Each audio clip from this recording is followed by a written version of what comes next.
Looking back, did you see anything suspicious in the days leading up to her abduction? Did you notice anything? Have you been racking your brains to try to think whether people might have been watching? We didn't. If we did, we wouldn't tell you because it may be important information, but we didn't, It was such a relaxing holiday. And in fact, as a family unit, up until that night, and with the friends we were here, certainly for us, it was as good a holiday as we've had with the children, up until that point. You have to keep believing that Madeleine is still going to be found, alive and well. Absolutely. Do you ever, though, allow yourself to drift towards negative thoughts? I think in the early days we did, and I think that's inevitable. I think any parent who's been through this does that, certainly in the first few days. We don't now. We're actually a lot stronger, a lot more hopeful now. And we have to be hopeful. It's what keeps us going and keeps us focused. And what about Sean and Emily? What have you said to them about their big sister? They're really good. They're at an age really where they're still quite young, and I guess it hasn't had the same impact on them as if they were a little bit older. They do talk about Madeleine. They pick up things and say Madeleine's, and that's fine, but they're really good. I think that's, something that many people have said to us, that this is a parent's worst nightmare. And it is. It truly is. And it's as bad as you could possibly imagine. But, if all three of the children had been taken, it could have been even worse than your worst nightmare. And we've got to be strong for them. They're here. They do bring you back to earth. And we cannot, grieve. One, we did grieve, of course we grieve, but ultimately we need to be in control so that we can influence and help in any way possible. Not just Sean and Emily, but the investigation. Imagine the unthinkable. Your 3-year-old daughter vanishes without a trace from a holiday apartment, and weeks later, you're watching your husband calmly haul a broken refrigerator out to the municipal dump. It sounds absurd, but in the spring of 2007, in the sun-soaked resort town of Praia da Luz, Portugal, that's exactly what happened. Why would Jerry McCann, a loving father, concern himself with discarding a kitchen appliance when his little girl, Madeleine, was missing? And how did that discarded fridge become the linchpin of a chilling new theory that may finally unlock the secrets of her disappearance? In this video, we'll trace every twist in the tale, from the McCann's picture-perfect family facade and the critical golden window of 90 minutes, to the bizarre fridge disposal, the forensic revelations, and the media storm that followed. Stay tuned until the very end, hit subscribe, and drop your own thoughts and theories in the comments below, because your insight could be the key to justice. It was May 3rd, 2007, a warm, breezy evening that began like any other family holiday. Jerry and Kate McCann, both respected doctors with stable careers and an enviable lifestyle, had brought their children, Madeleine, age 3, and twins Sean and Amelie, age 2, to stay in apartment 5A at the Ocean Club Resort. Alongside their close friends, soon dubbed the Tapas 7, they spent the day playing tennis, swimming, and sharing leisurely meals. Their routine was simple, almost carefree. The children slept behind unlocked doors. One parent would slip away from dinner every half hour to check on them and then return quietly.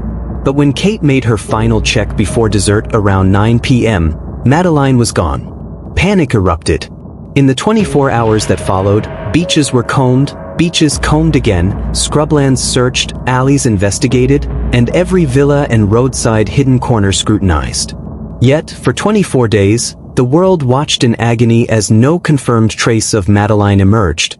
Then, as the days melted into weeks, two developments converged to reshape the narrative entirely. First came the Renault Scenic.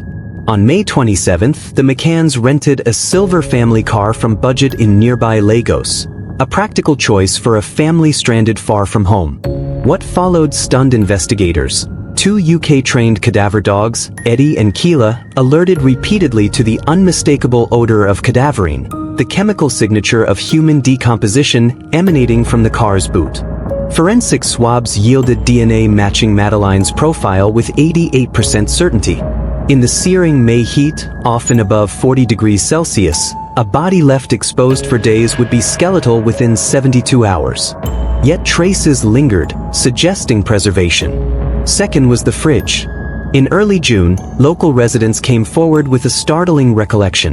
They had seen Jerry McCann calmly loading a broken domestic refrigerator onto a pickup and driving it to the municipal dump. No call to the landlord, no repairman summoned, he simply hauled it away. Initially dismissed as an odd anecdote, that image gained new weight as foul weather gave way to forensic science. Investigators retrieved the discarded appliance, swabbed every shelf, gasket, and drip tray, and ran next-generation sequencing tests in a Lisbon laboratory. The results detected compounds consistent with adipocere formation, the earliest stage of human tissue preservation under cool conditions. Even more incriminating, technicians recovered data from the fridge's internal digital thermometer logs, which recorded a nearly 20-minute, door-ajar, event at precisely the window when Madeleine's body would have needed refrigeration to remain intact. These two revelations, the car's tainted boot and the fridge's preserved traces, demanded a fundamental reassessment of what had transpired during the golden window of Madeleine's last confirmed sighting and the first realization of her absence. On the night of May 3rd, around 6:40 p.m., family friend David Payne glimpsed Madeleine playing quietly in the living room. At 7 p.m., Jerry left for a tennis match, corroborated by fellow players and resort staff. By 8:30 p.m., he and Kate rejoined their friends at the Tapis restaurant. Kate had checked on the twins earlier. Madeleine was last accounted for shortly before 7 o'clock. Yet when she next entered the bedroom just before 10 p.m., Madeleine's bed lay empty.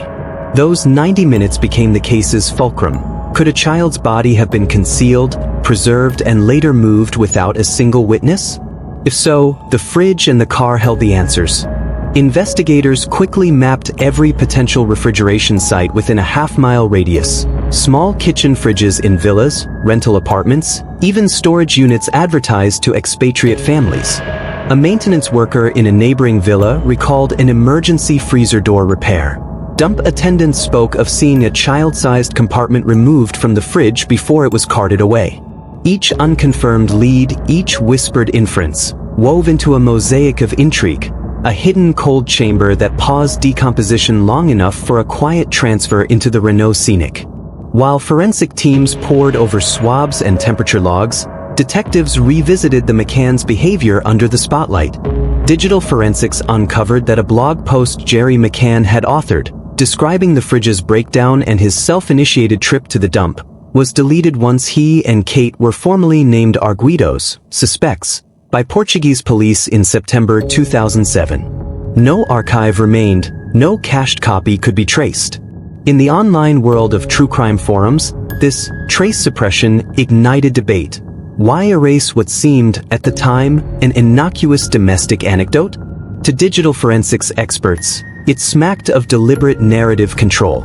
Behavioral analysts then turned to the McCann's media appearances. Jerry's daily blog updates, calm, measured, almost scripted, offered no glimpse of a father unraveling. Kate's heartfelt public pleas, overseen by ex-BBC spokesman Clarence Mitchell, crafted a seamless arc of desperation, hope, and resolved faith. None of this disproved parental love. Yet for some observers, the polished composure suggested emotional distancing and persona management. When questions arose about the fridge, the Renault, or the critical 90 minutes, the family's responses, sometimes defensive, sometimes oblique, only deepened suspicion that something darker lurked beneath the surface. Two prominent theories emerged, each extreme in its own right. The first posited accidental death and panic disposal. Madeleine, curious, climbed behind a sofa to peer out a window, lost her balance, and suffocated. In terror, her parents concealed the tragedy, employing the fridge and Jerry's tennis bag as temporary morgues, until they devised a cover story of abduction. Supporting details included a neighbor's report of a child crying late that evening and the presence of a broken fridge. Critics pointed to the delayed call to police and the hasty abduction claim as signs of panic-induced poor judgment. Yet they questioned whether a trauma-stricken father and mother, both seasoned medical professionals, could calmly load a child into a fridge and later a tennis bag without detection. The second theory plunged into darker waters: premeditated child trafficking and molestation. Proponents cited the McCann's possession of books on child abduction and trafficking, discovered during apartment searches. Why carry such material on vacation? They alleged that Kate's cry of, "They've taken her," indicated knowledge of the perpetrators, not random strangers. Further, the claim held that the couple drugged their children to facilitate abuse, hence the absence of screams during Madeleine's disappearance. Yet this hypothesis faltered on motive. Affluent, respected physicians with no financial desperation had little to gain. Bloodstains in the Renault and apartment walls contradicted the idea of a clean, drug-and-go operation. And the risk of leaving forensic evidence when trafficking would demand secrecy made this scenario implausible to many experts. In a quest for clarity, investigators examined every scrap of evidence: DNA fragments, canine alerts, temperature anomalies, and witness statements. They weighed the family's impeccable reputation against the cold, hard facts of biology and timing. On one side, a flawless family, genuine panic, and a desperate search for a missing child. On the other, contradictory behaviors: an unlocked apartment door policy, a deleted blog post, a discarded fridge, and forensic signs that screamed preservation, not decay. As the years passed, a new suspect emerged: Christian Brückner, a convicted sex offender and serial rapist serving time in Germany. Known to have frequented the Algarve, Brückner's name surfaced repeatedly in press reports and satellite image analyses. Footage showed him near Praia da Luz on May 3, 2007. Mobile tower records placed his phone in the vicinity. Spanish authorities, fearing his imminent release, ramped up efforts to question him, coordinating with Portuguese and British agencies. If Brückner were linked conclusively, the spotlight would once more return to the McCanns. Why had they behaved as they did? Panic and grief? Fear of legal fallout? Or had they already sensed that an outsider was involved and tried to steer the investigation away from themselves? Public opinion remains starkly divided. Some view Jerry and Kate as innocent victims, ideal parents shattered by a nightmare, their every action a bid for survival in a trauma they could not comprehend. Their medical training, supporters argue, explains their composure. They understood the finality of death and did not call emergency services in vain. Their daily blog, their coordinated media plea, their reliance on friends, the Tapas 7, reflect a community united in heartbreak. Others see the same details as damning: an unlocked door in a foreign country, a deleted blog post, a discarded fridge, a cadaver-laden car, a delayed alarm, an abduction narrative embraced without evidence. They judge the McCanns by the data: a body preserved cold, DNA in the boot, temperature logs, and a tennis bag gone missing. They question motives, accuse the couple of controlling the narrative, and suspect a cover-up. Today, the fridge sits at the center of it all. Once a mundane household appliance, it is now a symbol of a frozen moment in time, preserving clues that may never fully thaw. As forensic science advances, environmental DNA analysis, ultra-sensitive chromatography, AI-driven pattern recognition, there is hope that new light can be shed on old evidence. Will future breakthroughs finally piece together the truth? Will unreleased CCTV footage place Kate at a pivotal moment? Will a recovered fragment of freezer wiring reveal the precise thermal curve needed for tissue preservation? Or will the case remain locked, like the fridge door, in cold silence?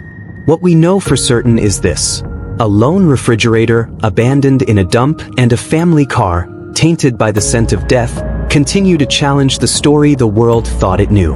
The McCann case is more than a missing child tragedy. It is a forensic puzzle, a psychological labyrinth, and a media battleground. And at its heart lies a chilling question: who were they, and what secret did that fridge hold? If you've made it this far, your thoughts matter. Subscribe now, share this video, and drop your theories in the comments, because in the search for justice, every detail counts, and together, we might finally turn up the heat on a chilling mystery.